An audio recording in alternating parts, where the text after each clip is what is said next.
Fantastic. So welcome. We have our monthly Crypto Coffee Club workshop. And today we have a special guest, someone that I've been so looking forward to speaking with, Genevieve Leveille. And out of, is it New York? You're based in New York? Right now, I'm sitting in New York, in Yeah. upstate New York, in Rockland County, in Nyack. Oh, fantastic. And I won't take it away. I mean, Genevieve is going to really tell her a little bit about herself and her journey and her entrepreneurial exploits and successes with her company. So, this is quite informal, Genevieve. It's not, we like to be able to discuss topics or everything around those topics, and there's no real time. I don't know if you got more than an hour. Do you have just an hour in your schedule? Do you have anything? No, I have more than an hour. Let me just make sure. I think you're my last hurrah for the day. Okay, Yeah. fantastic. Yeah, so we put in an hour and a half. Okay, fantastic. I really appreciate that. So so what I like to do is see how everything goes in the sense of the direction. But we did have a long conversation previously prior to this meeting, and I was so intrigued with the possibilities of your company and your vision and what you're looking to do. Which you can also talk a bit more about that, but also the possibilities and the partnerships you have made, and what loads of individuals within the coffee club, once they see this, will be able to open their eyes to the future of digital assets and distributed ledger technology. So what I'd like to do is just start off, Genevieve, to just talk about your background and how your journey to this point in time, and I'm really interested for you to share that. Sure. Thank you so much, Christopher, for having me, and loving to be part of the Crypto Coffee Club. Coffee is part of my blood, as they say. Every morning, I have to have that cup of Java, and I have to say, I drink it when I'm in the US or in the Caribbean. I drink tea when I'm in the UK, because I can't find a good coffee unless I bring it. Yeah, we've got coffee houses here, but not fantastic. Yeah. I have a friend who makes great coffee, Italian coffee. He actually has a coffee roast, so it's re-roast, and it's amazing. And he used to run, can't remember the name of the coffee places right now in London. Not bad coffee, but I have a problem with paying so much for Starbucks, as they say, $6 practically these days. Wow. Or £4. Yeah, no. So in terms of my background, I actually, if we go way back, I was born in Haiti. I grew up in the States. I've been in the UK now for almost 12 years. The last year, I feel like I've been an absolute nomad, in that I haven't been keeping a house, as I say. About to change that, because I need that stability around my craziness. In terms of my journey, both scholastically and also in terms of work experience, I studied biochemistry. I went to Columbia University, and there I basically majored in I majored in biochemistry and comparative literature. After that, I decided I really didn't want to go to med school. So instead, what I did was I got into first working in laboratories, which was cancer research. And so it was using technology to be able to track what was going on. This concept was because when we do drug creation, it starts from the chemicals putting together, then going to cell, then to animal, and then to human. That's why drugs are so expensive, because that can take 10 to 20 years. But if you can arrange it to where data can flow to make decisions, then you can shorten that time to getting things done. And if something fails, you can restart without having lost a lot of time around writing. So that's how I got into this whole technology next, I went into working for Sloan Kettering, where I had the opportunity to work on Taxol, which was the first. So we like to think that, the COVID drug was so fast, blah, blah, blah. Well, this was done in 2 years, and this was in 1990. And this was for women which were suffering from cancer. And this was about being able to get that data across the world to understand how you could actually make them better and then create synthetic drugs. It's still, tamoxifen is still very much used for both breast and cancer of the uterus for women. That led me in my journey at that point to leave the healthcare business, because that's when the Clinton came on board, and we started with this whole idea of medicine changing and the cost. So United Healthcare for somewhat like the programs we have in the UK for healthcare was the beginning of it, which meant the hospital went topsy-turvy. Used to be the doctors in charge, administration became, and I said later for this, and I ended up working at MTV Network. That was in the heydays of Yo MTV. I actually was in the house when Michael Jackson kissed Presley. I was at the, I was basically, because I used to work for the company, I was filling seats. And so Michael Jackson and what's her name, Presley, was in there for that. And that was the first time, like everybody's making a big deal about the Snoop and Eminem the other day. Well, there was a metaverse then, because Beavis and Butthead were also on stage. But I didn't like entertainment because the people were too weird. What you were trying to provide them, this whole thing about pictures and not doing what they were supposed to do on the computer, that was crazy, because that everybody had the work. You took the work laptop with you, so which meant you got junk on there which nobody else should see. And I was like, can't deal with these people. So I went into financial services, and I talked to a friend and said, oh, by the way, Chase is looking, my head hunter will introduce you. And that then dropped me into financial services. So working in the realm of cash management. And there I worked with the top 50 to top 10 companies, helping them. This was the beginning of really regulatory of information. How do you use a network? So one of the little known fact is you would have this database and you had to go and refix it. And we would put it in network environment and everything else. One of the last thing I did when I was working at the bank was to go to American Express to help them with that database. And I was like, you know what? I don't plan on spending the night at your place, because that was 1999 because everybody was scared of Y2K. I said, I'm taking that mess and I'm taking it to the office to upgrade. And then 9/11 happened, and somebody remembered. So when 9/11 happened, the towers fell on the Amex building. And so they had no place. Now they had to start their business again. And somebody recalled that I had taken a database copy of there, because that would have meant a lot of work to basically reset the database. And so it called me, and I was working at HP at the time. And I said, yeah. And that's how then they moved into the bank building for almost 9 months using their whole databases.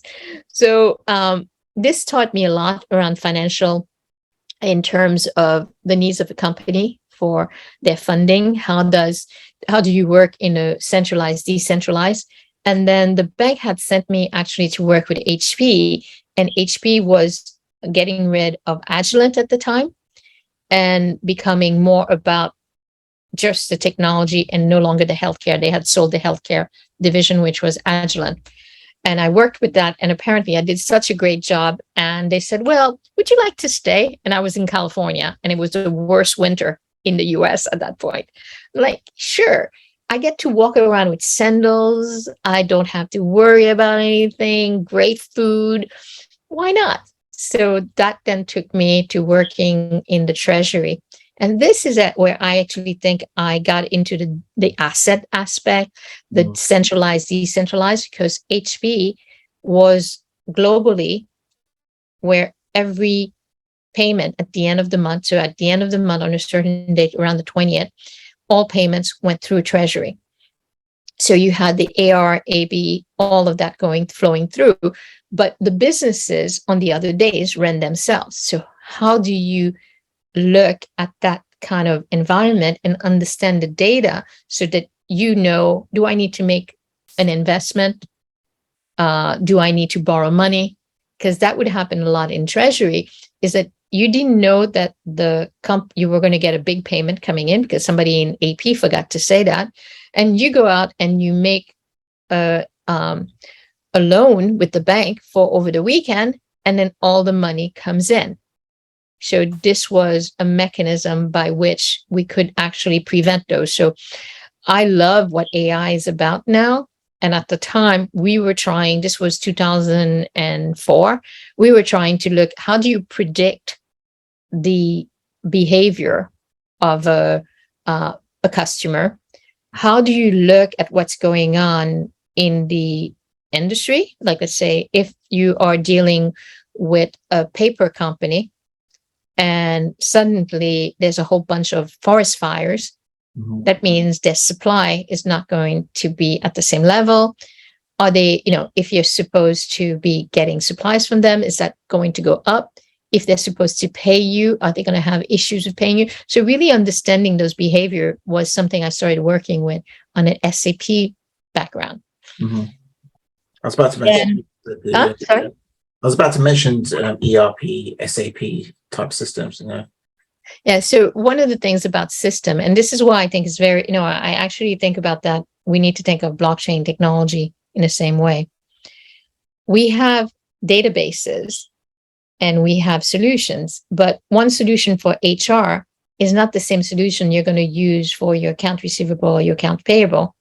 They may feed into one another, but the other thing is that the data that is being captured by each one of them is going to be different. So it's that centralized decentralization of information. So as a employee, I'm on the HR database, but the accounts payable has to pay me, as I have to be on that to be paid. So how is that match information happening, and what's this data which is needed in all? Or do you have a bulk information as to this is how much has been paid? And this is actually something I've worked in, because when I've worked with reconciliation issues, so before leaving HB, one of the big projects I'd worked with was a multinational who basically could not reconcile their accounts. And the challenge was found to have been the payments which were made to people who were living abroad. They had a special contract, which meant what they were getting paid and what was paid to them was in the system didn't match. And then you had the shipments issues and all these things. And shipments, for people who don't know, so in the US, because they still pay by checks, if the check doesn't get presented after a certain while, and also the way checks are presented is that in the morning you get a number of what has cleared from your bank, and then they're supposed to send a file to you to actually match. But if you're not matching that information, and then a check becomes the ward of the state, so it becomes the ward of the state where the person lives.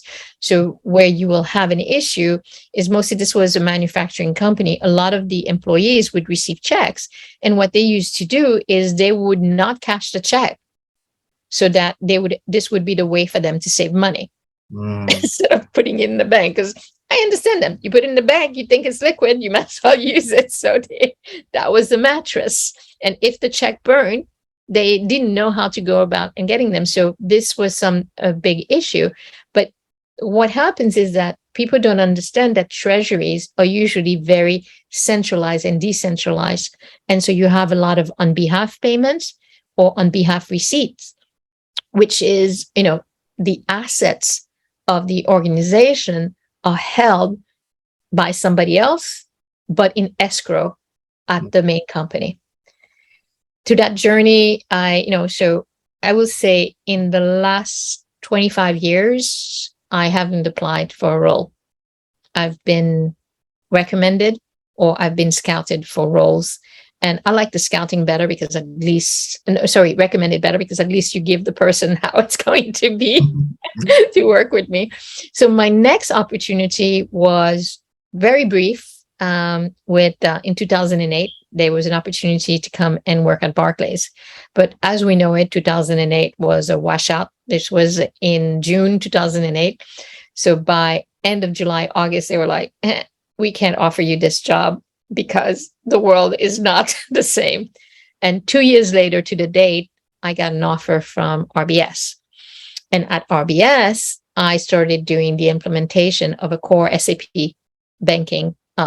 It was supposed to be a core deposit, but because technology didn't want whatever they were going to give us from a deposit engine was going to be short-lived. They were like, you get this for 5 years, and then after that, it's going to get away.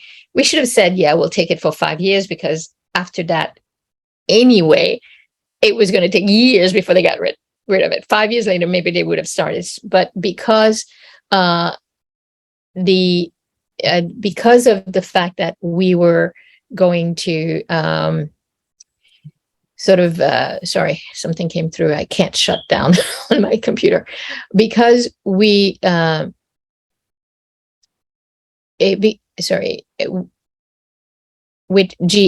because with RBS, because they wanted SAP, we decided to go for SAP. It was more expensive, but you had all technology behind and building that. So we looked at not only creating the system to allow for new products to be added on the deposit, but also you could reverse engineer them for the loan products and really creating a mechanism to understand everything that was going on through the bank.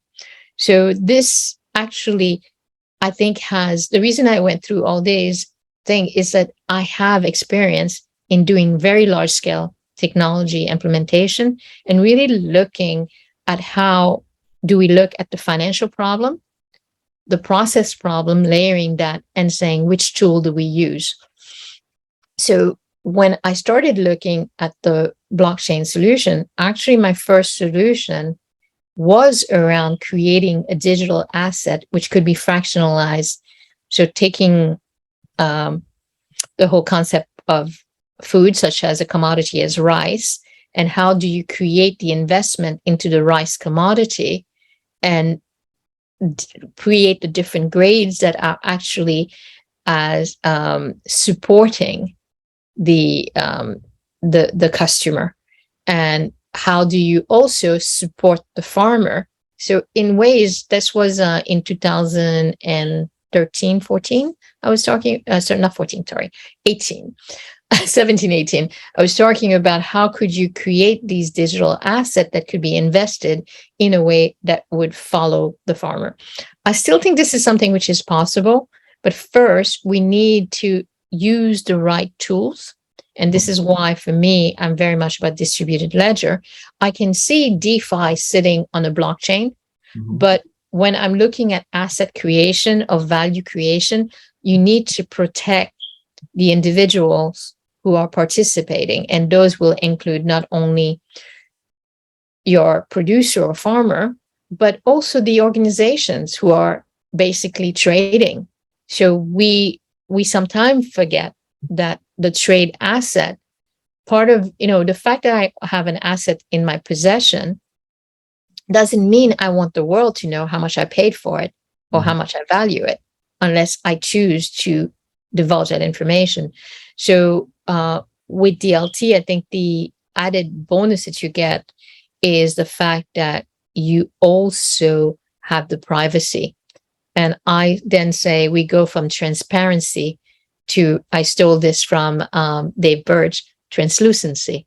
So a translucent system is one which is transparent, but only visible to those who need to get into detail. So translucency could be something which is necessary for the regulator.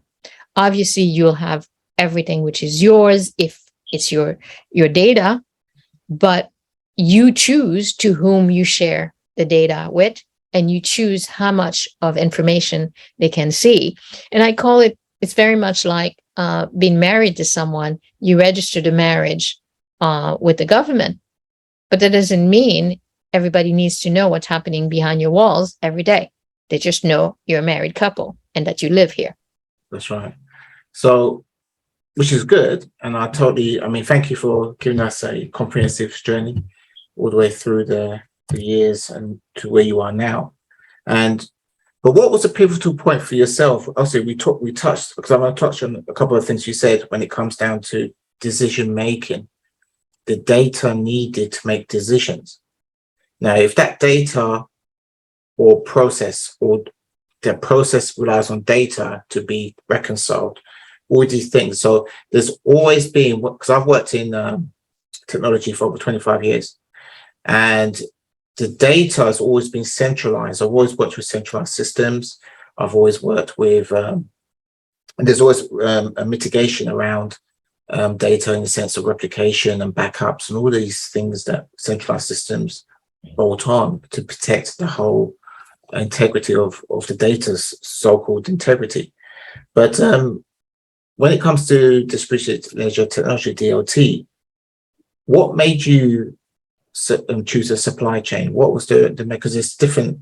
So, what happens is that somebody, I actually remember I told you at 40, a voice asked me to write something. So it's been making me think as I had to write this. Part of the pivotal for me was I went from RBS. So I've worked for a very large company, HP, GE, RBS. And then I went to work for an organization called Identrust. Identrust is actually who is behind the BACS network, the ACH version of the UK, in that they provide a digital identity and the crypto keys, which allow for the sign up. So when we look at distributed ledger technology, I actually sometimes like to say it's like digital identity on acid, because digital identity is one, usually some people are talking about doing two keys, but it's a private and public key. Both of them are private and public key, but you can keep writing in blockchain. And I think blockchain is the killer application of distributed ledger technology. And the thing about, I was listening to Kiefer the other day, I can't remember Kiefer's last name, but he had a really great piece. And he said, you can have distributed databases. And the key about the distributed ledger or blockchain is really this whole idea of censorship resistance. I cannot censor, which means I can't delete, I can't remove what you put in, and I can't keep you from putting in. So you can have in a permission, you'll have permission to write. And if it's done properly, that permission to write is more around being able to identify you as an entity rather to than, it's rather to identify you than to actually stop you from doing it. But if you then look at this idea of supply chain, so supply chain, I didn't go because supply chain. I actually think I'm more fintech than agri-tech.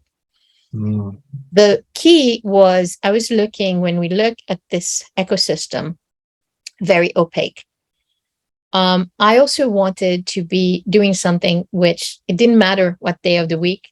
I would be fine waking up because I enjoyed or felt I had purpose. So purpose was something key for me. So I love two things more than anything else, which is traveling and eating. Not that I love to taste things. For me, it's about how it goes in, a different sensation and the joy that you have from it. But I also have felt pains of hunger.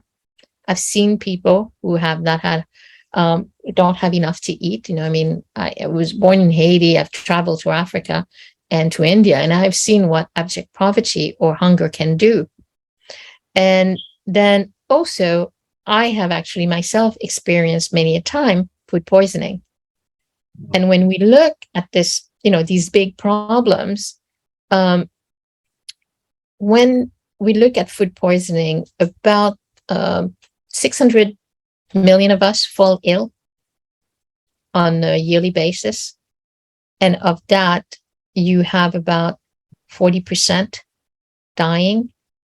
And those are children. So about 200,000 or more dying. It's ridiculous. No, it's 600,000 dying. Sorry. 600,000 dying, 40% of them children under the age of 5. And if we were to start looking, a lot of those kids are going to be in what we call emerging or developing economies. When we also look at this, it's the number of years that are lost, the number of productive years that are lost. And how do we change that is really by understanding where food has been, how it's been treated, and also making sure that the farmers are getting a proper remuneration for that. If we don't have enough, we'll not take care of it. And where we look at the challenges of food security, which is not enough food, it's usually in these emerging and developing economies. So we need to help them create that aspect, and it's allowing them to also get a proper return for their work, which then allows them to buy what is needed to feed themselves or create what's needed to understand what they're creating. Like, let's say Haiti has a problem where we have enough wheat being created, but the farmers are not selling it not getting it to the market, because there's a lot of speculation before it gets to the market, the local market. And so the beer maker, instead of buying the wheat from the Haitian farmer, because he would have to aggregate it and make sure what's right, he buys it from Latin America. Less hassle. So we need to remove that aspect of hassle. How do I bring back the trust? Some point we had the trust. So I don't like to think, somebody said something to me earlier this morning, which I loved. He said, we need to also talk about what we call level 0 in blockchain technology. Level 0 is the human. Let's not think that we can get rid of the human touch, the human feeling. And if you try to do it, you also are going to find that they act in the machine acts in a certain way, always. The individual acts in a different way. And individuals, when they think that they are being discriminated or they're not getting their fair share, is when they start looking at fraudulent activities. And I don't think, in my viewpoint, I don't believe that fraud is a human factor. It is a human factor resulting from not feeling that you're getting your fair share. So you put more junk in it, you're not getting paid enough. So therefore you stuff it with things. But now if we can create a mechanism, and this is the beauty of the peer-to-peer machine managed kind of thing, in that I come to you, Christopher, and I give you 5. You either accept that I've given you 5. If you put that I've given you 4, and I'm getting that message right away, I'm going to say, no, it's 5. There's a mediation there. So I might be, this is like sometimes you go in the store and they give you the change and you're expecting something and they give you the wrong change. And you realize, oh yeah, I'm making mistakes. But that allows, but the information about it is like when, let's say we've agreed it's the 4 and you're getting it to Juliet, Juliet knows she's expecting 4. If she sees 2, there's a question, what happened to the 2 in between, unless she's only getting 2. And now the other thing that comes in, this is why that food security comes into aspect, is how do you know that Juliet got 2 and there's 2 left? Right now, we don't have those way of doing that in a centralized database because one person is managing it. And we have example upon example of, I would say always malicious. Sometimes it's malicious. Sometimes it's around protection of what we believe is going to be something that's going to hurt. And you don't have the visibility to see. And so now if we all know that it's available and if there's any question, we can go look at it. then it's a different attitude. We trust the system, the systematic approach, and therefore I have visibility of how much did Juliet pay. And so if I'm taking less, waiting for Juliet to pay, I know, the first time, and this is the thing, you don't need to explain to the farmer about smart contract. Just need to say, hey, you're for, when it gets paid, you'll get more. That's all they want to know. The first time, they don't trust you. The second time, they wonder. The third time, they go, can I have some more, please? And that's what we saw with the mango farmers. We sometimes make assumption that individuals do not understand technology. They may not understand technology as deeply as we do because we're in the weed, but they also understand the systematic approach and understand results, expectation and result. If I see the result and it keeps repeating itself, then it must work. Obviously, what we have to show them is that this information is available, and you then create sort of like these trustees, which are looking to make sure that there's no hanky-panky. And I think this is what's missing in some ways, creating those trustees, creating those higher organizations, which are overlooking to make sure that nothing wrong is happening. And because right now, what I've seen, so what I wanted to go back to is, I'm not really doing supply chain of things. I'm doing supply chain of money, of value which is owned to the person who started. It could be that you, Christopher, do a lot more work or puts in much more into the manufacturing of than what I did. So therefore, a higher percentage of it goes to you, but it's based on demonstrating what you have done rather than just because. Yeah, and that's why you coined it value chain, because the value is based and it's recorded and it's demonstrable of exactly what that value is. Exactly. Yeah? And that in turn coincides with financial inclusion, and obviously that whole trust element of the ledger being available for people to make those decisions.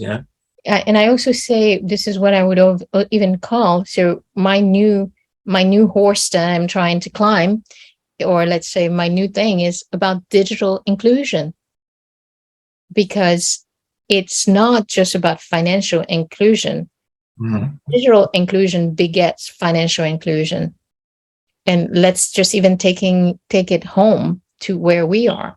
If you don't have a bank account, and imagine what's been happening to those people after COVID, everything is contactless. So many stores, you can no longer use cash. Mm-hmm. You don't have a bank account, or you don't have a way to get a debit card to put money in, you lose out. You also pay for that debit card, and you pay for the cost of that. So digital inclusion is also key to financial inclusion. And if you don't have that digital inclusion, you may end up paying more for those services than those who have the digital access. Okay, that's an interesting aspect, actually. I didn't immediately come to mind, because we take for granted some of these services, digital services, that are readily available, that I think is readily available for people to take advantage of. Okay, so I'm going to take it to the UK. A mother of two who's got a not so great paying job. She's barely making ends meet. She's probably going to get a cell phone, which is a secondhand phone. Let's say she gets an Apple, which is an Apple 6. It makes calls for her. But guess what now? She can't upgrade it to receive the software from the bank. Mm-hmm. She doesn't make enough, or doesn't think that she makes enough to go actually get a bank account. So she's used to paying everything in cash. Now she needs to go buy food. How does she do that? The government is not giving her things on a credit card that she can go and buy her food if she's on food stamp or she's getting services that way. Mm-hmm. So we're not thinking of that digital inclusion. and we're not thinking of access. Even some people are living by the payday loans and those kind of things. What are we doing with these people?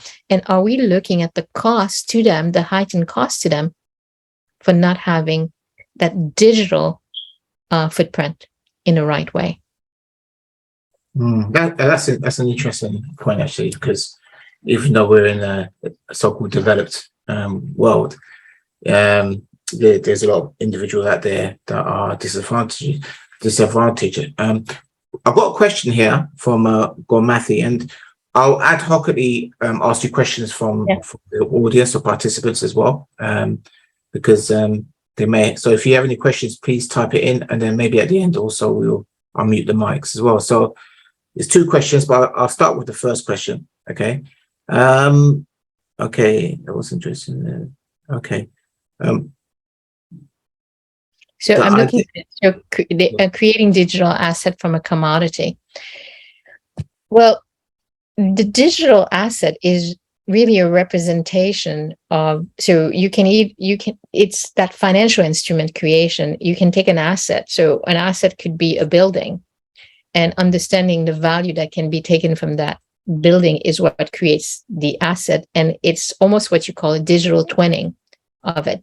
And that's something that's occurring already, because when you put it in your book, you're basically, so if you're a company, you're putting it in your book and you're getting an agreement of the value. What we've done is a bit different in that I call them commodities, those mangoes that the farmers brought in.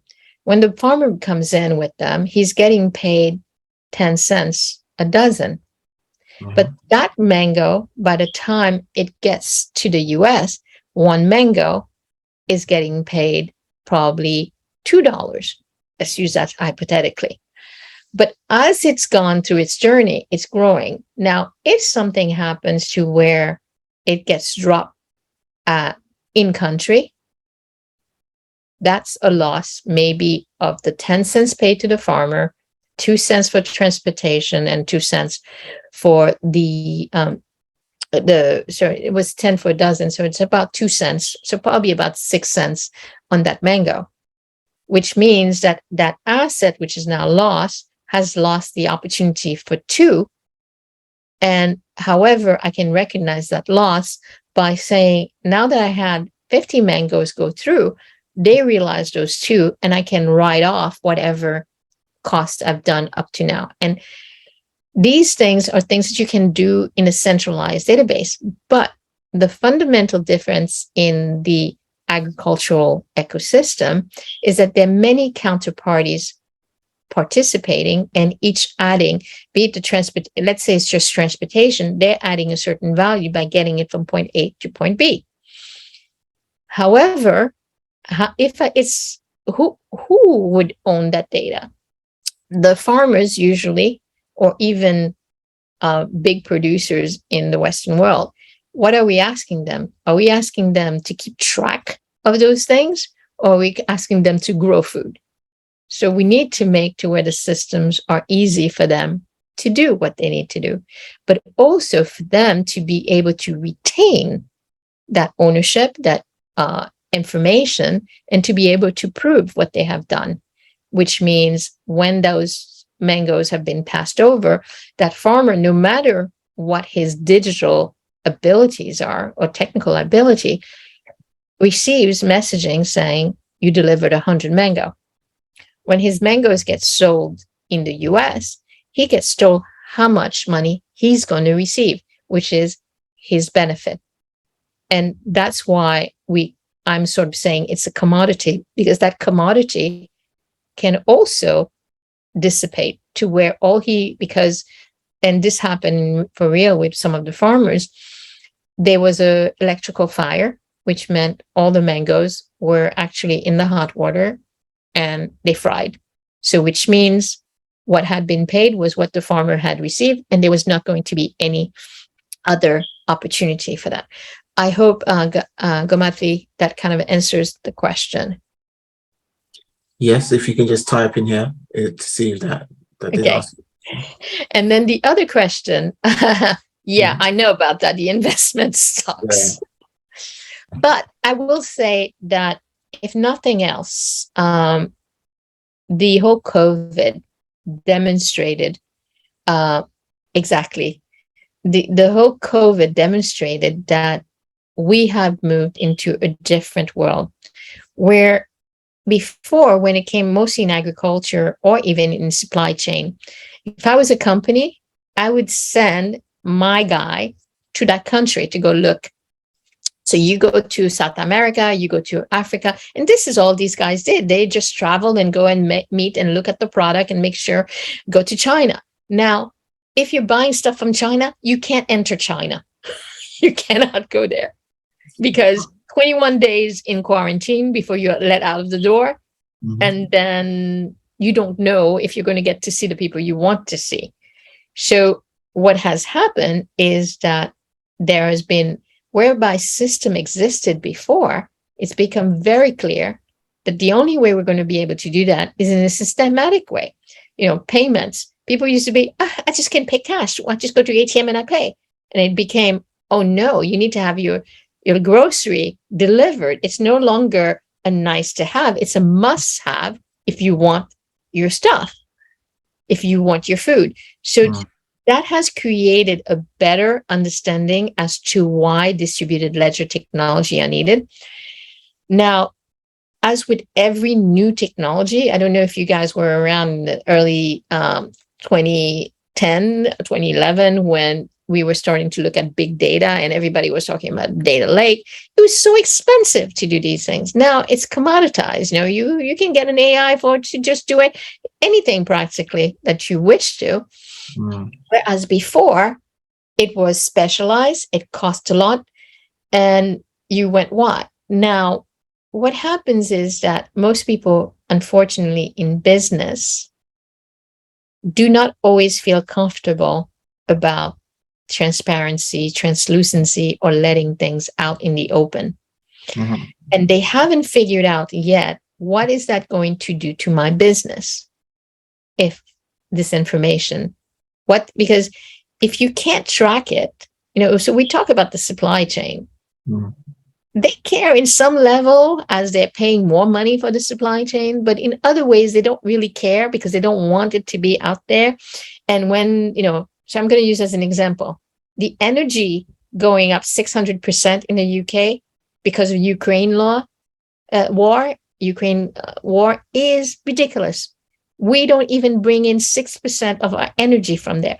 Germany can say that their energies are going to go up because they're not going to get the gas from Russia anymore. But we're not. So what happens is that we're seeing the energy companies get more rich by the day, and we more poor, but we're not seeing transparency as to what's going on. So if there was a view of saying, what is the supply? What has been paid for it?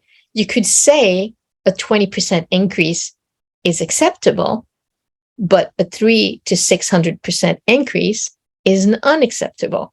So using that same outlook, this is why a lot of them are resistant. But I actually believe, you know, kind of called it without calling it a few years ago. And I said, it's going to take a pandemic to cause change. The last big pandemic, which was SARS in China, changed the whole business model of China. I remember after SARS going to the Olympics in 2008, I think. Yeah, 2008. I went to the Olympics in China right after SARS had happened in 2006, 2005, when was it happened. And my friend said, I said to him, can you book for me a ticket and for a train ticket? And I saw him doing it on his phone with WeChat, and he got a message back. And nowadays it's normal to us to receive those messaging. But at the time, it was like, wow, you don't need to call somebody to get the train ticket. You don't need to go to the train station. You just do it online, and not even online. You do it to your app. Yeah. And that's where we saw, you know, a lot of changes. they could, because during SARS, they couldn't leave their houses. So they had to create mechanism. So food delivery has been totally rampant for years in China. And now we're starting to accept it. I still think, like, let's say supermarket delivery is practically non-existent, both in the US and, it's a little better in the UK, but still not where it needs to be. And those things are something, everything. You don't go to the store in China. You just have everything delivered to your house. You just get on the app and say, this is what I want, and somebody brings it to you. And it doesn't. I mean, China in some ways, I remember in the 90s, 80s, 90s, everyone had bikes. Now, push bikes. Now it just totally revolutionized, and going out with no money, just using QR codes for everything. It's just normal for them. Yeah. I have my best picture is me in Shanghai, not Shanghai, in Shenzhen, buying mango from the guy who has a scale with Alipay and a scale with WeChat. And my claim to fame with WeChat is I got kicked out of of a cab because I gave him what was equal to less than $7, and he needed to give me change. And he said to me, you're going to have to go to the store to get the change. And I decided after that I needed to have. So you scan the person's QR code, you put the amount. As soon as you send it, money is in their account and it's out of your account. And that's really the beauty. We're not there yet. And I mean, you've got that in China, and you've also got M-Pesa. And M-Pesa, you don't need a smartphone. You just need a phone with SMS. You send an SMS, the person receives the SMS, and they can then look at their digital wallet to see what's sitting in the wallet. And they can do that with the SMS code. So this is why I'm suggesting that the digital divide is also based on how we're designing solutions. And which is really, how do we create? So it's more about information. This is why I keep saying it's about data. Is it data that I can trust? Is it data that I know nobody can mess around with? And if I'm fine and I can repeatedly see that this is what it is, and if I can question it and see what has happened, then that's when we're going to start accepting it. It's the same way most of us now accept a cell phone as a mechanism of doing our business. It will become ubiquitous, I think, in the next 5 to 10 years, where the database behind is a distributed ledger technology, where each party which is providing information is basically being authenticated as to the information that they're putting. Now, getting into in terms of the technology, what I chose to use was R3 Corda. And the reason for that was that Corda actually has something called the notary. And the notary node is basically a validator. Think of it like a validator. So let's say Christopher and I are doing business, and I say to Christopher, temperature was all fine. Well, temperature got recorded as part of the process. And I don't need to say to him, temperature is all fine. He can have that question being asked of my node without getting the data from my node. Just say, was temperature all fine? And they say yes or no. It then allows you to go to the next toll gate. So it's toll gating in ways that can be done. And that way I don't need to exchange information that I feel is sensitive, or information which is sensitive to my system. Now, because the cost of those implementation are very high, the number of resources available are low. That means that organizations also are looking at their bottom line and saying, do I want to jump in this?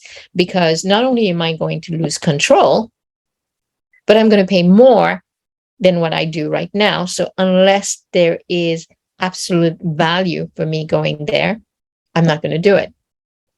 So what do you think will be the shift for enterprises and to make that shift into transparency without with them thinking costs shouldn't be an issue because the whole bottom line is going to be much more. I actually think that the whole carbon debacle is going to start moving that message, because one of the challenges that are coming in from businesses is this whole idea of greenwashing. What washing? Greenwashing. Haven't you heard of it? Greenwashing? Okay. I think not UBS, the German bank, Deutsche, just got hit not a while ago with huge fines because of greenwashing. So it's reporting on your green initiative, your carbon footprint, and not. So Microsoft has been buying credits like crazy. And then when you come to the audit, you find out this credit was already used by somebody else. Well, being able to tell that the credit was used by someone else or where it came from, or actually its provenance, is when it comes into this whole distributed ledger blockchain technology. Right now, we're seeing a lot more around the token, so the money value, rather than just looking at where did it actually come from and what its actual value is, and has it done what it's supposed to. So all that evidencing is really what's going to drive it. Basically, Singapore just announced that they're going to start charging $25 taxation against. So if you're negative on your carbon credit, so you're not net zero, let's say you have 10 carbon credit that you needed, you're going to pay $25 as a tax to the government for that. And it's expected to go up to 55. Norway is talking about $79. So the tax on carbon credit footprint is coming. And if I'm going and I said, I bought those 10 credits to the government of Singapore, I need to show why I'm not going to pay them that tax, because I have that balance. My balance is now zero. So I don't need to pay that tax. So that's where there's going to be an opportunity. And that's where I think you're going to see. So it's very buoyant right now on the carbon aspect. So I don't know if you guys had heard of Carbon Flow with Newman, Adam Newman. It went because, but he got 75 million. I'm just mad about Adam Newman these days. I saw that on LinkedIn. Someone did mention it, and Harrowitz, I think the Harrowitz. It's AZ16. That's Anderson. Yeah. Anderson Harrowitz. So AZ16 gave him 75 million for Carbon Flow. Carbon Flow didn't pick up anywhere because Vera came back. Vera is the organization who verifies carbon credits, said that the carbon that he was looking to tokenize were not valid, and he could not give the source of it. So for right now, he's back at the drawing board and figuring out how he's going to get it.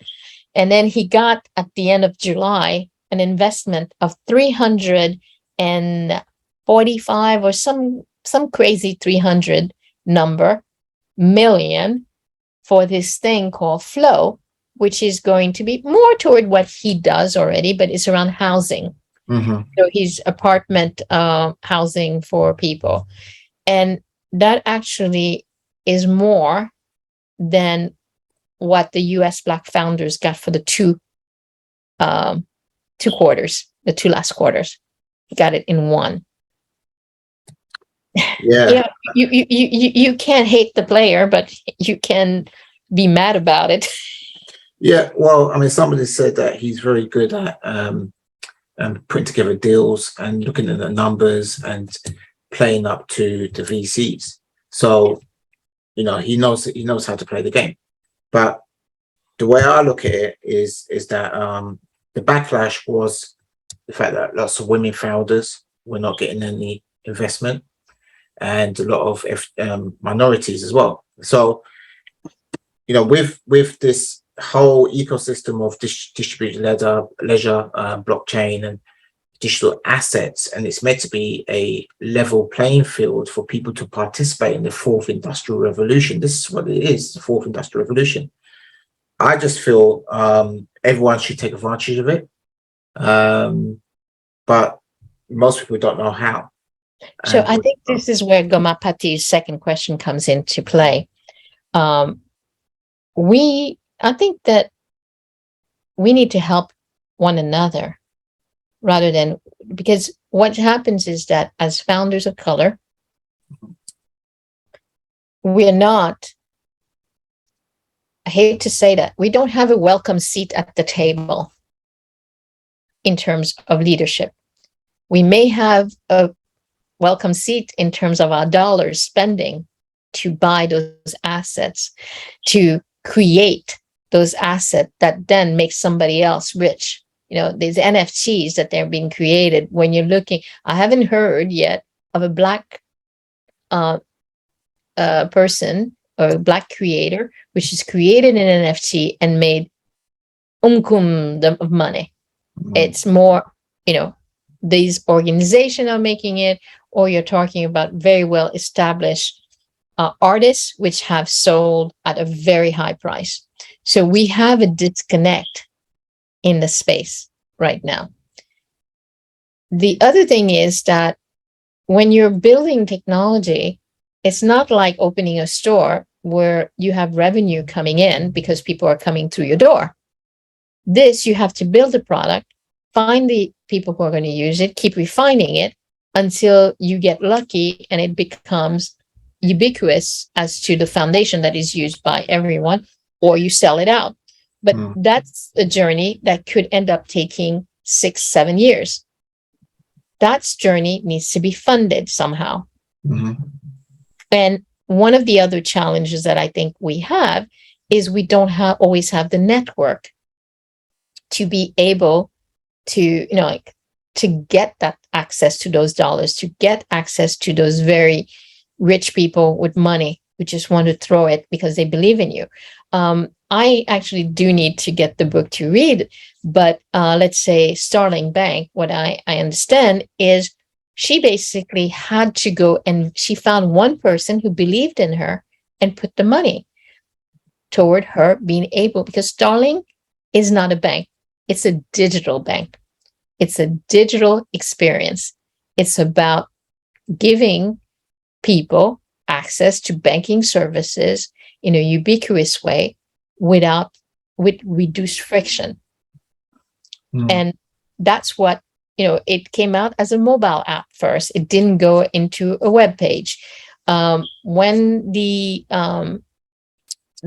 had COVID at the beginning and all the loans and all these stress, they were the first one to actually find a way to provide the support and to deliver the support that the government was giving. But even then, when we look at all the work that Anne Boden has done, she had to become lucky, and she was going against all these young boys and to get access to her money. And she was well connected because she was part of she was at NatWest before, so she had great position at NatWest. She had a struggle, but many of us in the community don't know where to go. And then if we have the great idea and we want to build something, we're not getting the money that we need, because you need to be free of trouble in your head in order to be able to build properly. That's you right. Need to be able to pay your team. If you're changing teams all the time, you're losing knowledge, you're losing momentum. So being able to get there is really going to be the key. And so the investments we almost need to create our own investment. And the reality with VCs, it's not their money. It's somebody else's, their money managers. Can't blame them. They got numbers to make. They've got to, and they're going to provide the money to people who look like them.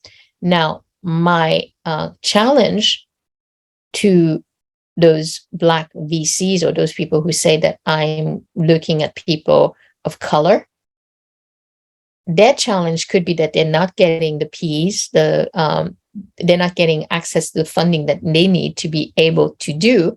But also sometimes they try to replicate the same aspect of what is being done in the general environment. And as such, they're not providing the support that is really needed for those founders of color.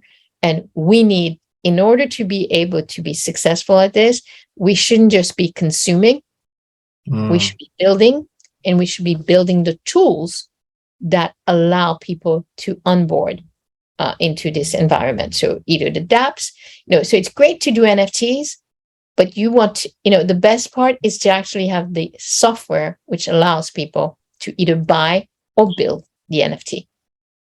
That's fantastic, because that's one of the reasons why I started Crypto Coffee Club. It's all about empowerment, from just onboarding education into action, and being able to know what tools do you need and how do you create. And this is a guy called Stephen Bartlett in the UK. He's created Third Web, which is a platform to create all these assets with NFTs, DAOs, tokens, to make it easier for individuals to do so. And it's a no-code framework, which is fantastic. But that's just one person.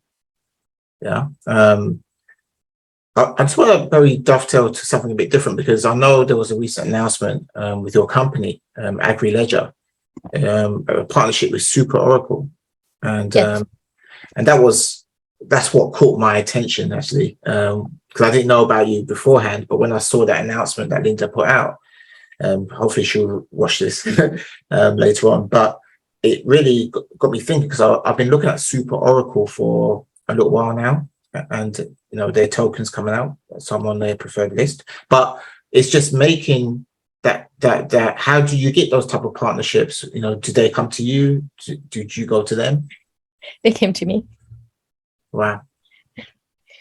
I did say to you I hadn't applied for anything in 25 years. Yeah, you did, actually. you did allude to that, and that's a testament of the value. I get a lot. No, so as you said, I do get a lot of requests. I do like what they're doing, because what happens is that the reality is we're not going to, I did say 5 to 10 years, we're going to have a lot more distributed ledger technology.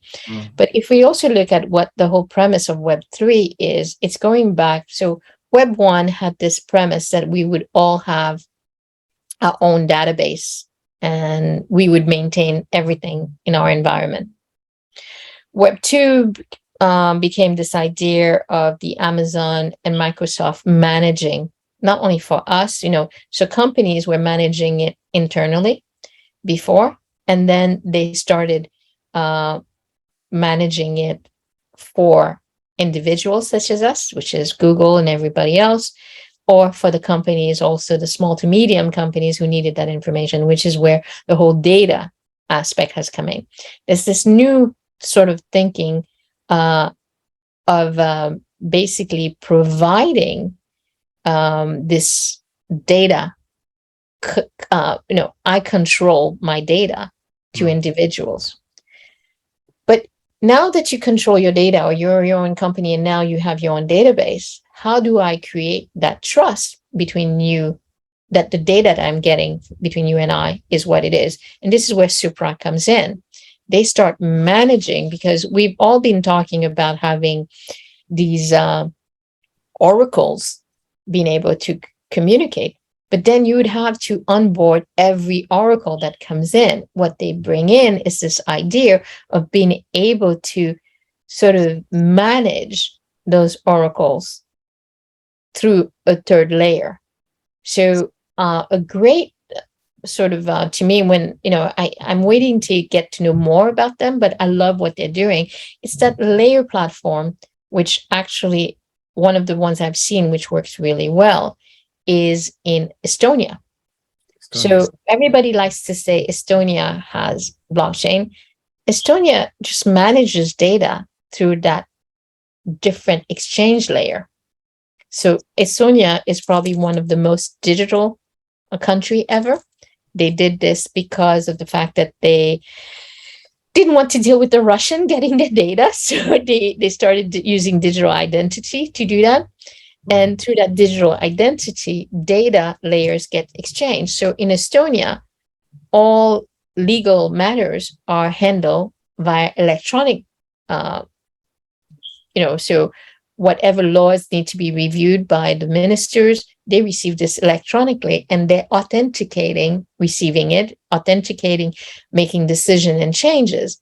And that bus layer is what allows then for things to be passed through. And this is where, in my simple aspect of, so Supra is much more than that, but that's a simple way of looking at it. So when we all start participating, it's an onboarding to where through them you can onboard to other platform without having to go to each platform to manage that, because we still will need to be having access to various platforms.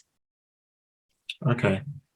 So Super Oracle is really, I'm not say ahead of the game, but they're very much geared towards creating a fully decentralized entity for different platforms to run seamlessly with data. Exactly. Okay.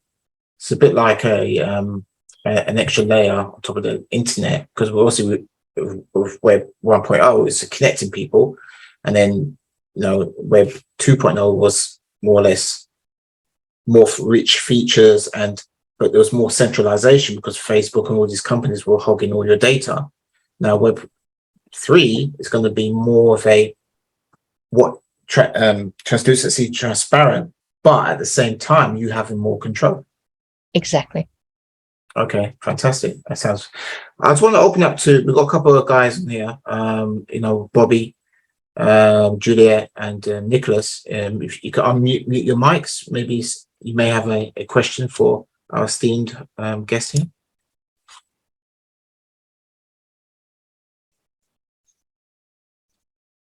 Don't be shy. Okay. Okay. What I'd like to do, I've got maybe one or two other questions as well, because I did have a conversation. Oh, sorry. Sorry, can you hear me? Yeah, I can hear you, Nicholas. Yeah, thank you. Go ahead. Thank you. Very interesting, a very esteemed career. I see you've been in this game for a very long time, so it's a pleasure to hear you speak. I want to know, I'm in the industry, so my background is IT security, so very much into security and the crypto world from the beginning. There is a massive synergy between the two. Where do you see us going forward from the Web3 onwards now? So I understand the whole AWSs and cloud-based services. I understand the identity issue from cloud and third parties connecting. I fully understand the Oracle aspects as well. But where's the next step? Where's this new innovation? I think a confidential computing. Confidential computing. Confidential computing. So right now, one of the things, the little secret that people don't talk about is the dirty secret, is when at rest, data is actually encrypted. But when it's being transferred across the clouds, is it? But we are working on that. So I work with a few companies. So we have companies who are doing passless MFA type encryptions over VPN tunnels and stuff. And companies through third parties like the Oktas, the CyberArks, these massive companies, they have to start thinking about how do they connect these puzzles. So that is in the pipeline, from a narrative of how do you connect the pieces together from that Web3 perspective. So this is what I'm talking about. So you're right. It is working. There's work going on, and there is a lot more. So I don't know if you realized 2 years ago, IBM kind of like moved off of just being a hyperledger and went to start working with Corda. And what they're working on Corda is, I forget the name of the software, which is something around confidential computing. So right now, you as an organization need to make those steps. But if we look at what's going on in this crypto space, we talk, I love that you said tunnel. Right now, we talk about bridges. And what's happening is every time of late, all the stuff where there's been a problem, it's been a bridge getting hacked. A bridge. And this is true, but if we look at the adoption stage of these bridges coming into existence, they're very new. So they're gonna be fragile. It's like Bitcoin is the first. They will be fragile as we develop. They will become stronger. So I think that was somewhat known, and it's good that the open community is testing these bridges for security vulnerabilities and somewhat normally giving back the funds when they do find a vulnerability. So I think it's a cat and a mouse there from security perspective and open source. No, you're absolutely correct. You asked me what's next, and I think that in the space, what we're missing is the whole idea of confidential computing. Because if I transfer information even to in an encrypted, while it's in flight right now, it is not second nature to have that wrapping in there. So it's more where I have been excited about confidential computing for the last 2 years. Can't get my tech team to get into it. They are into cyber, and they are making sure from a cybersecurity, we're fine. So you are making sure the ramparts are there. But as I'm walking out of the fortress to go to somewhere else, I'm not protected.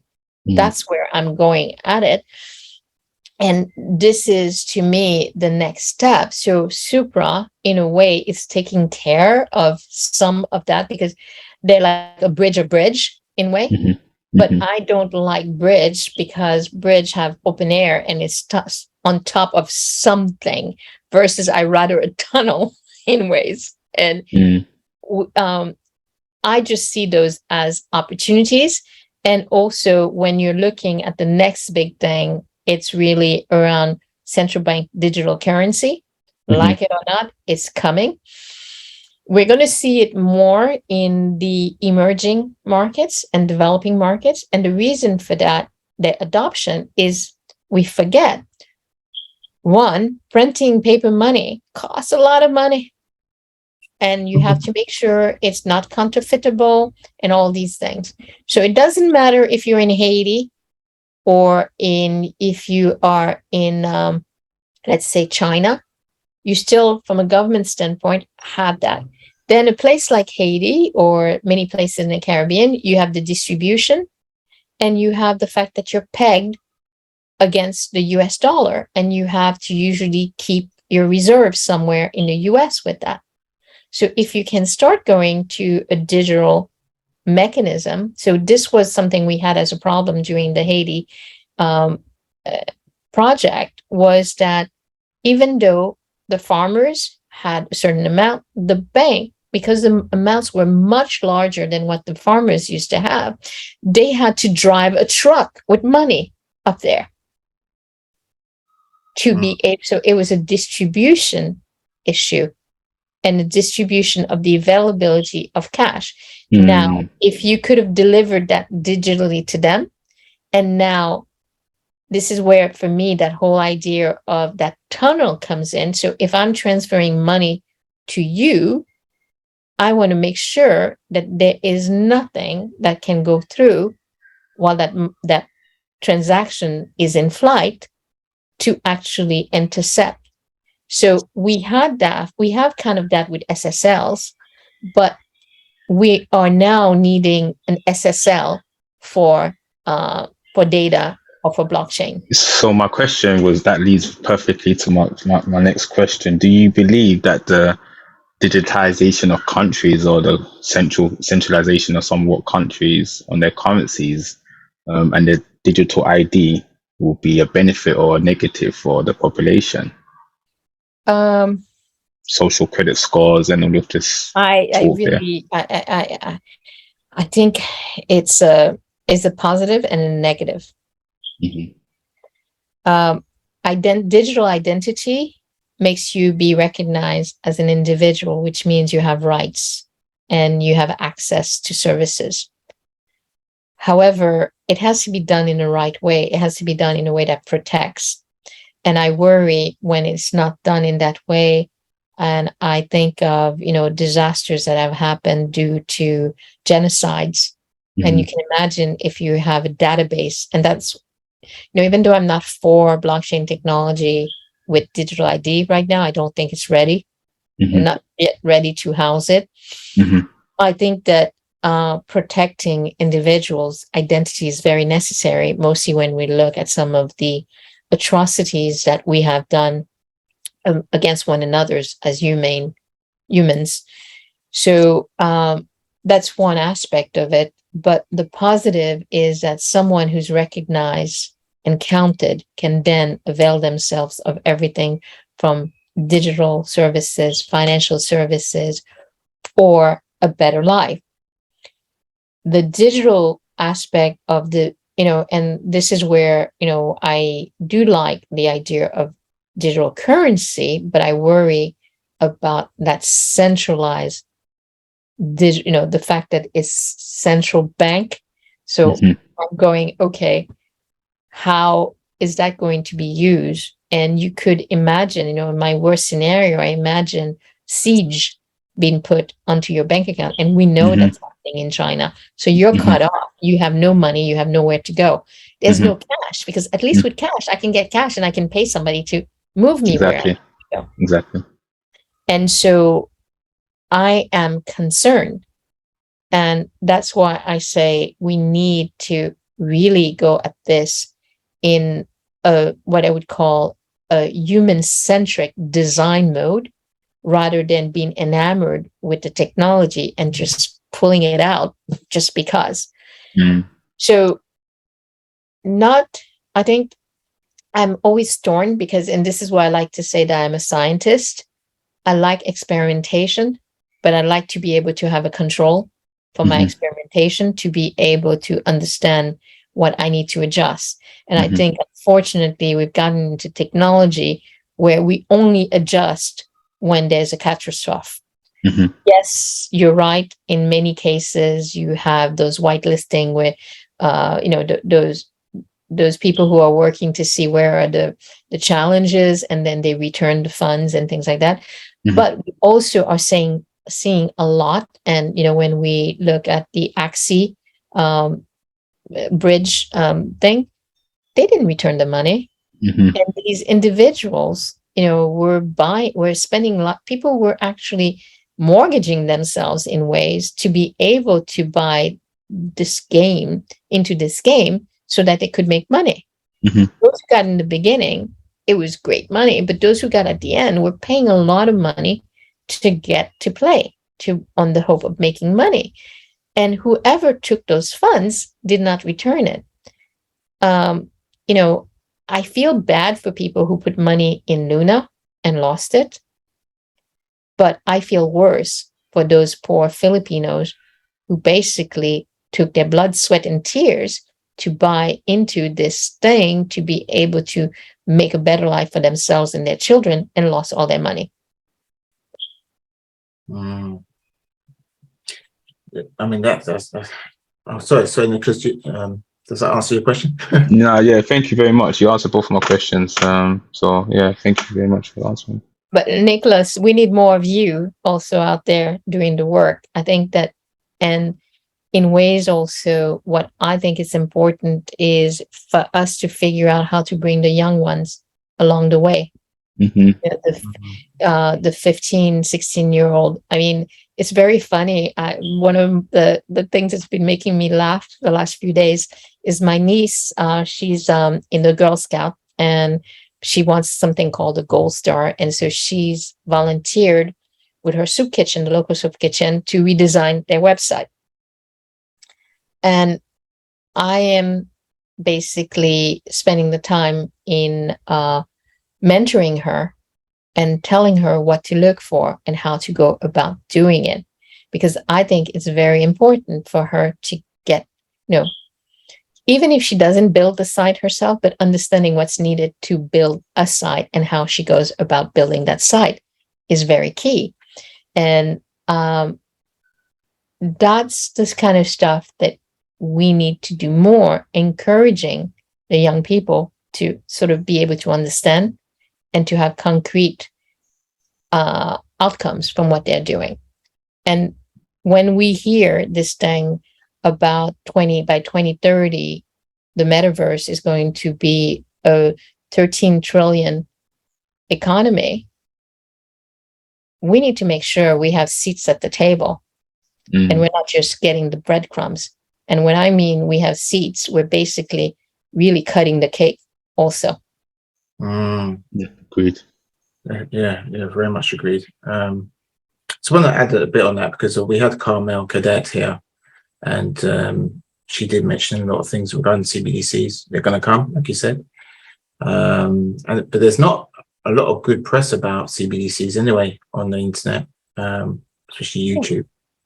But I'm just thinking of the business models that come out of that for distribution ledger technology providers, or even being visible about the e-payment licenses. There's two tiers of it, which you can enter.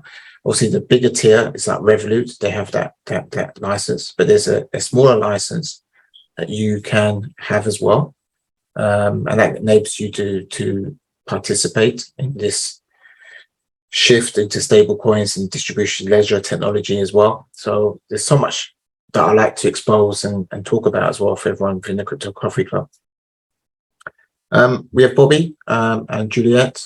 Any questions? Yeah, do you know what? It's not really questions I was going to. It's a bit more of an observation to what the speaker was saying. Sorry, I cannot pronounce your name, so I'm just going to say the speaker.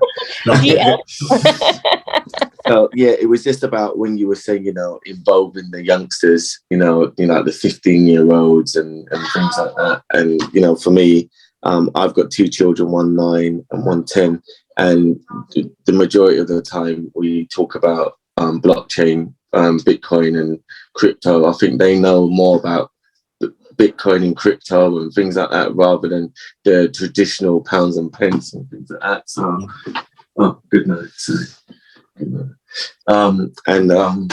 So yeah, but at the same time, I'm fortunate because I'm active in this space on a daily basis. So I'm navigating my way around knowing and letting them know what money is. And, even like gold is money, certain other commodities, my son tried to send my wife out to get him some chocolate for £40 the other day or something. So it was like, they know, they're learning about trading, time or effort for something, and it's about getting those youngsters in. And one of my things that I've been looking at and thinking about over the last few months was if people are more getting their children involved rather than themselves as adults to change their mindset and getting their children involved in these new technologies and these new types of monetary systems, it will help them as adults understand it better. Because I always find that whatever I need to do for my children, I need to make sure I understand it because it's for my child. If I'm trying to do it for myself, a lot of the time, especially within this space, I think people come into it and think, where is the next big buck? I'm going to get into Luna. I'm going to get into this one. And then they're losing the focus of actually, it's not just to try and get in to be the next millionaire or get by now and get rich quick. It's actually to try and have some sort of stability in future technology and life going forward as a store of value to give you and you'll give your family some sort of legacy. So my idea, and I've got a few ideas around, people actually knowing how to have a saving fund for their children first in this space, rather than seeing it as, can we get pumps and dumps and earn and take that high risk? And that's all I wanted to say, really. No, I absolutely agree. But you see, what happens is that your children are lucky. And I think that what I'm looking at is beside your children, the other children who don't have. So even though I am working with my niece, so I am probably what you would call a crypto minimalist. I believe in crypto in the sense that it's a mechanism of getting me the money that I'm owed. So I've had people say, oh, I can't get the dollars to you, or I can't get it. I'm like, give me crypto and I'll deal with it. But it's more also as a community, how do we get people to have awareness? So one of the challenges I've set for myself is when I talk to my sisters and my cousin, the ladies know nothing, don't understand anything about it. The guys are totally into it, and they are basically, my brother-in-law runs his high school's crypto club, and there are over 60 people in the club. And that he was telling me very proudly that they now have 2 women. I'm like, not enough, but it was an all boys school, so that's okay. We'll let him pass for that. But it's how do we get more women, and maybe Juliet can talk to that. How do we get more women in the space? And I don't think it's even for investment. It's just to understand. So if you come and work, I'm giving you a job, you get to understand what is the digital currency that I have. What would I choose? When do I choose to get it? And, a lot of people get taken in by people paying them with their shitcoin.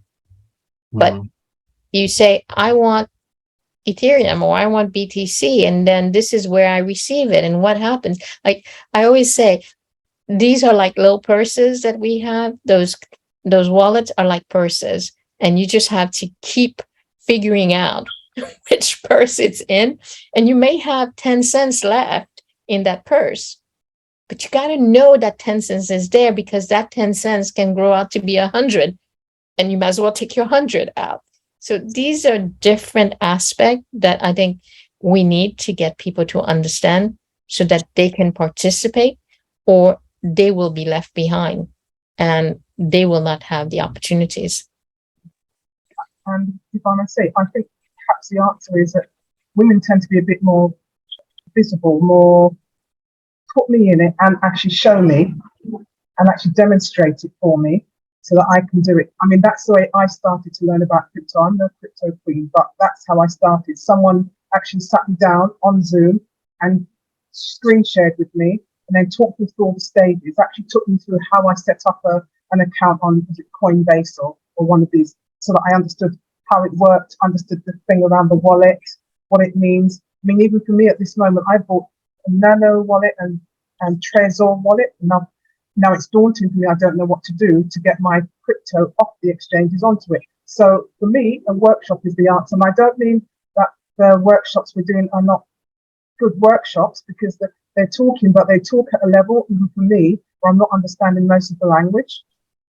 So it's still going above me, because I'm still quite at a basic level in that respect. But I mean, I'm in a group of women, and I've raised the subject of crypto silence, nothing.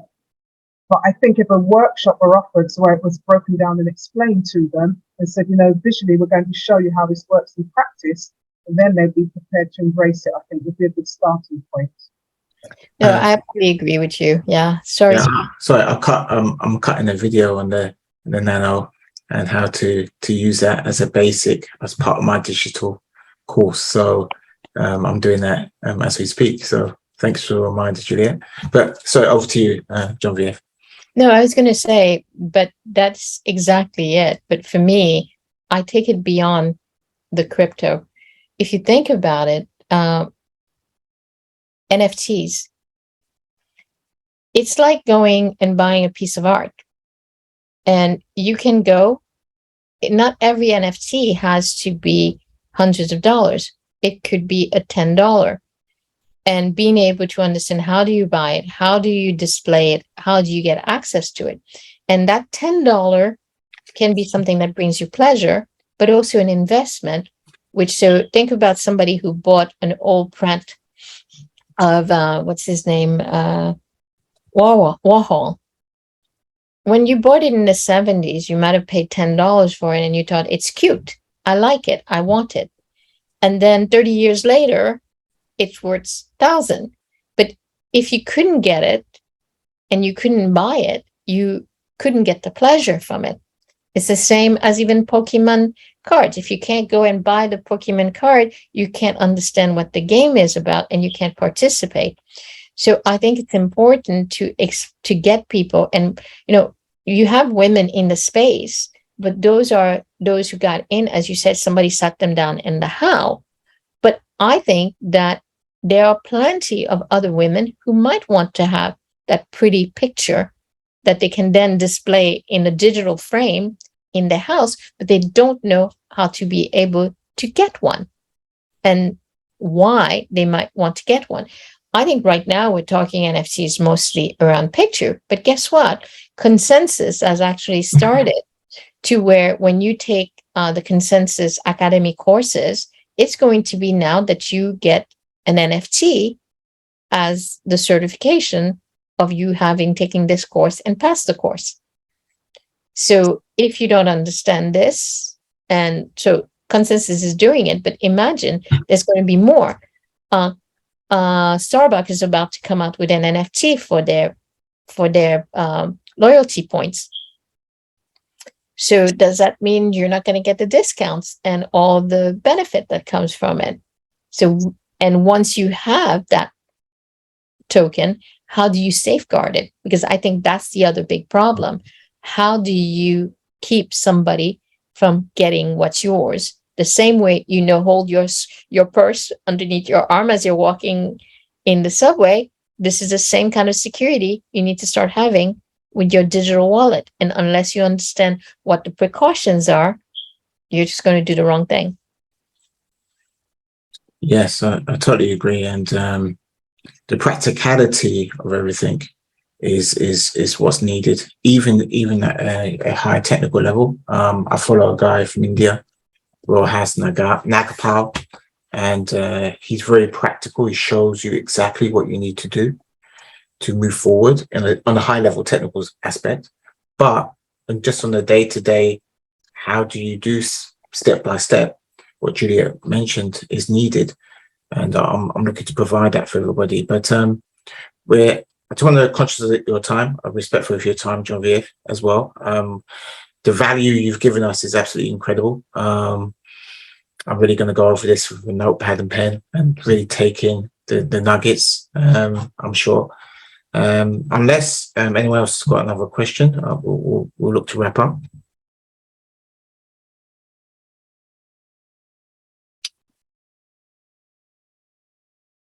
Okay, all right, no problem. Go Matthew, but much appreciated for you coming on here for the Crypto Coffee Club. I'm really starting out. I'm just building out my profile. So I've just started. The first post was your post on LinkedIn, and so sorry, Carmel, if she sees this. I didn't put Carmel's on LinkedIn, but I am building out the whole platform of Crypto Coffee Club, training, website, podcasts, and the total awareness of this space as So well. I have one for you to do an introduction. Have you heard about the Black History DAO? Black History DAO? Yeah, the Black History DAO. No, I haven't. No. I will be introducing you to one, and it's a number of women who have developed that. So one of the lead instigator, her name is Adrienne Gray, and I will be very happy to introduce you to her. Oh, fantastic. I would love to. I love that introduction. That'd be much appreciated. And, as we evolve and develop and grow, stronger emotionally, financially, and intellectually, these workshops mean so much to me, because it's nuggets of information like this that I think millions and millions of people need to hear, and I want to get it out there. And I really appreciate you agreeing to come on here and introduce me to some really great people as well. So I'm gonna call it a night, and definitely we'll touch base with you a bit later on WhatsApp. Thank you very much. Have a great day, and thank you so much for having me on the Crypto Coffee Club. Thank you very much. Thank you. All right, guys. Okay. All right. Good evening. Okay. Good evening, everyone.